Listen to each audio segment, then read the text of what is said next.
तुम्ही जर स्वतःला फिट समजत असाल, स्वस्थ समजत असाल, तर आयुर्वेदाच्या ह्या क्रायटेरियांमध्ये तुम्ही फिट बसता आहात का ते बघा. आयुर्वेदानुसार समदोषः समाग्निश्च समधातू मलक्रिया प्रसन्न आत्म इंद्रिय मनसा स्वस्थ इत्यभिधीयते.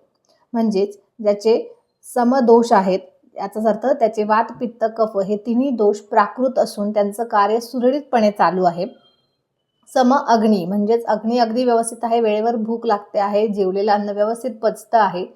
समधातू मलक्रिया शरीरातील 7ही धातू व्यवस्थित काम करत आहेत आणि त्यांचे जे मल आहेत, शरीरामधून जी मलप्रवृत्ती होती तीही वेळेवर होतीये, मल व्यवस्थित शरीराच्या बाहेर टाकले जात आहेत. त्यानंतर प्रसन्न आत्मा इंद्रिय आणि मन, त्याचा आत्मा प्रसन्न आहे, म्हणजेच ओव्हरऑल तुम्हाला नेहमी प्रसन्न आनंदी वाटतं आहे. तुमचे सर्व इंद्रिय सर्व सेन्सेस योग्य प्रकारे काम करत असतील आणि तुमचं मन प्रसन्न असेल तर तुम्ही स्वस्थ आहात. तर हे 7 क्रायटेरिया तुम्ही चेक करा आणि मला कमेंट करून सांगा की 7च्या 7 क्रायटेरियामध्ये तुम्ही फिट बसत आहात का आणि तरच तुम्ही ओव्हरऑल फिट आहात.